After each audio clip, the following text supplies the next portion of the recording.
गणपती बाप्पा मोरया. मंडळी, गणपती बाप्पाच्या निमित्ताने अनेक मान्यवर मंडळी न्यूज 18 लोकमतच्या ऑफिसला भेटी देतात आणि त्यापैकीच आपल्याबरोबर आहेत महाराष्ट्र प्रदूषण नियंत्रण मंडळाचे अध्यक्ष कदम. इथं आवर्जून या ठिकाणी आलेले आहेत. गणपती बाप्पा मोरया. मोरया. विशालजी खूप खूप धन्यवाद. बाप्पा तुम्हाला फार जवळचे या अर्थाने आहेत की कोकणात तर मोठ्या प्रमाणात उत्सव होतोच आहे. सगळे चाकरमानी तिथं पोहोचलेले आहेत आणि या सगळ्याच्यामध्ये बाप्पांच्या उपस्थितीत त्यांच्या साक्षीने यंदा तुमच्याकडे फार महत्त्वाचं पद आलेलं आहे, ते म्हणजे अध्यक्षपद. मला असं वाटतं हे या अर्थाने पण जवळचं की भाईंनी पण हे खातं सांभाळलेलं आहे. प्रामुख्याने या पदाच्या अनुषंगाने बाप्पांच्या चरणी काय मागितले तुम्ही? सर्वप्रथम मी सर्व गणेश भक्तांना गणपतीच्या खूप खूप शुभेच्छा देतो. खरं म्हणजे बाप्पा म्हटलं की विघ्नहर्ता. आजच्या घडीला जगामध्ये जे विघ्न आहे ते प्रदूषण. म्हणून आज बाप्पाच्या चरणी एवढीच प्रार्थना की जे प्रदूषणाचं जे विघ्न आहे ते विघ्न दूर करण्यासाठी आम्हा सगळ्यांना, सगळ्या मानव जीवनांना सद्बुद्धी द्यावी, तेवढंच बाप्पाच्या चरणी प्रार्थना आहे. काय आव्हानं वाटत आहेत तुम्हाला? तुम्ही हे अध्यक्षपद सांभाळलं तेव्हापासून वेगवेगळे निर्णय तुम्ही घेतले असतील आणि खास करून शहरी भागाच्या बाबतीत बोलायचं झालं तर दरवर्षी जो एक रिपोर्ट समोर येतो प्रदूषणाच्या संदर्भातला, मग ते ध्वनी प्रदूषण असेल, मग ते हवेतलं प्रदूषण असेल, कसं बघता आपण याकडे? काय करायला हवं असं तुम्हाला वाटतं? मला असं वाटतं की आपण मंडळाकडे न पाहता आपण स्वतः घरामध्ये काय करतो हे जर आपण सगळ्यांनी आत्मचिंतन केलं. साधं उदाहरण, आज प्लास्टिकची पिशवी ही जर आपण नाकारली, तिथून सुरुवात करा. आपला ओला कचरा, सुका कचरा आपण किती जण त्याचं सेग्रिगेशन करतो हे मला माहीत नाही, आपण तिथून सुरुवात करा.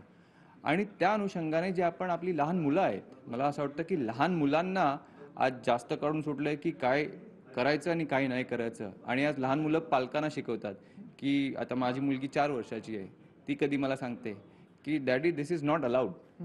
तर या सगळ्या गोष्टी आपण घरापासून सुरुवात केल्या पाहिजे. आणि नक्कीच जे कॉर्पोरेट्स आहेत, आज आपण कॉर्पोरेट्सना दोष देतो की ते नदीत हे सोडतात, हवामानात हे सोडतात, पण त्याच धर्तीवर जसं जे सॉलिड वेस्ट मॅनेजमेंट आहे, जो घनकचरा आहे, त्याची विल्हेवाट करण्यासाठी ह्याचं आपण जर घरातून सुरुवात केलं, segregation of waste, solid waste, तुमचं ड्राय वेस्ट आणि वेट वेस्ट, तर मला असं वाटतं की आपण एक प्रदूषणाचं नियंत्रणामध्ये आपला एक हातभार लागेल असं मला वाटतं. काय निर्णय महत्त्वाचे घेतले जातात? खास करून गेल्या काही कालावधीत आमच्याही पत्रकार म्हणून अशा बातम्या वाचण्यात आल्या की अमुक एका कारखान्याचं पाणी जे आहे ते थेट नदीमध्ये सोडलं जातं आहे, त्याच्यावरती कोणती प्रक्रिया न करता. याबद्दल MPCB कसं लक्ष ठेवून आहे?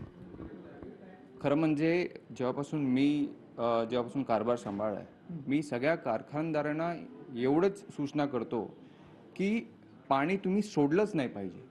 आमच्याकडे एक टर्मिनॉलॉजी यूज करतो आम्ही की झिरो लिक्विड डिस्चार्ज.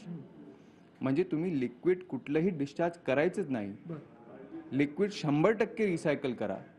तेच रिसायकल लिक्विड तुम्ही तुमच्या कारखान्यामध्ये वापरा. आणि बहुतांश कारखानदार जे आहेत त्यांनी ह्याची अंमलबजावणी करायची ऑलरेडी सुरुवात केलेली आहे. पण नक्की ही प्रोसेस आहे, आज त्यालाही खर्च आहे. शेवटी आम्हाला हे नको पाहिजे की आमचे उद्योग इतर देशामध्ये जावे. आज भारत आपलाच आहे, एकच देश आहे, पण आपल्या देशातून बाहेर नाही गेले पाहिजे. त्याच्यासाठी एक कॉम्पिटिटिव्ह सुद्धा ते असले पाहिजे. म्हणून आम्ही सगळ्या कारखानदारांना नक्कीच दरवेळी सांगतो की तुम्ही जे लेटेस्ट टेक्नॉलॉजी आहे त्याचा वापर करा आणि त्याच अनुषंगाने जे ZLD म्हणतो आम्ही त्यांना, त्याचा तुम्ही जास्तीत जास्त वापर करा. आणि अनेक कारखानदार त्यांनी ते करायला सुरुवातसुद्धा केलेली आहे आणि समोरून सांगतात की आम्ही करायला तयार, कारण त्याच्यात त्यांचाही फायदा आहे. आज जे पाण्याचे जे भाव झालेले आहेत म्हणून त्यांना पाणी महाग पडतं, बरोबर, पण तेच पाणी ते जर रिसायकल करून त्यांच्या प्रोसेसमध्ये जेव्हा यूज करतात त्यांनाही ते स्वस्त पडतं. म्हणून आम्ही तेच सगळ्या कारखानदारांना प्रोत्साहन करतो की तुम्ही ZLDचा वापर करा. अलायदा थोडंसं पदाव्यतिरिक्तचे काही प्रश्न विचारतो. मला असं वाटतं तुम्हाला ते अपेक्षित असावेत. आम्हाला देखील उत्सुकता आहे गोष्टीची. गेल्या खासदारकीच्या निवडणुकीत म्हणजे लोकसभेच्या निवडणुकीत आवर्जून तुमचं नाव पुढे आलं होतं, पण आता विधानसभेचं रणांगण समोर आहे. काय विचार आहे? तसा काही विचार तुम्ही करताय का किंवा तशी काही संधी मिळू शकते का किंवा तुम्ही इच्छुक आहात का? मला असं वाटतं की हा निर्णय जे आमचे मुख्य नेते आहेत शिंदे साहेब, ज्यांच्या मार्गदर्शनाखाली आम्ही सगळे काम करतो, त्यांनी जर मला सांगितलं की सिद्धेश तुला आता पुढच्या विधानसभेमध्ये सुद्धा लढायचं आहे, तर 100% आम्ही शिवसैनिक म्हणून 100% नेहमी तयार असतो. तसं मागच्या वेळी खासदारकीला सुद्धा एक साधा शिवसैनिक म्हणून मी तयार होतो. तसंच या विधानसभेला सुद्धा जर मुख्य नेते शिंदे साहेब जर बोलले तर नक्कीच आम्ही शिवसैनिक म्हणून प्रत्येक लढाईला आम्ही तयार असतो. कुठून असणार आहात? मुंबई असेल? त्यांचा निर्णय असतो तो. हो. ते जर म्हणाले की गडचिरोलीमधून जाऊन लढायचं आहे तर तिथूनही लढू. बरं. ते म्हणाले तर इथून लढायचं आहे तिथून लढू. तो त्यांचा निर्णय असतो.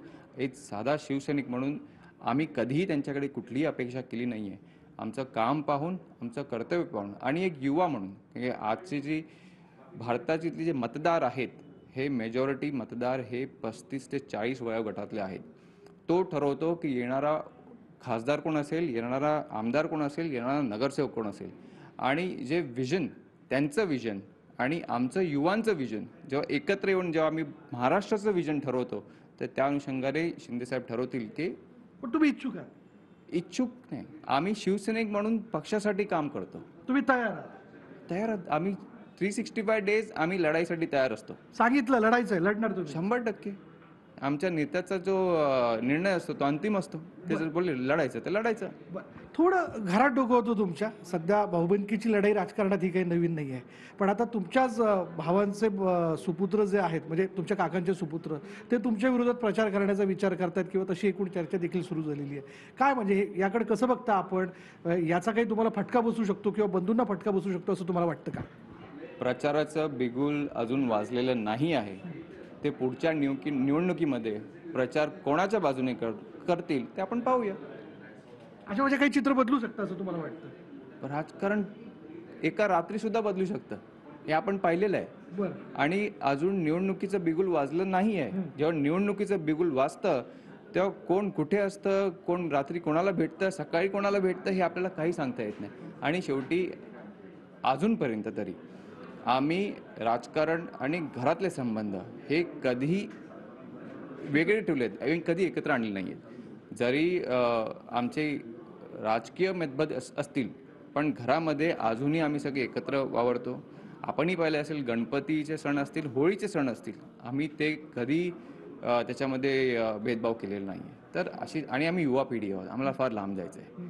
आत्तापासून आम्ही घरात भांडत बसलो, मग बाहेरचे शत्रू काय करणार?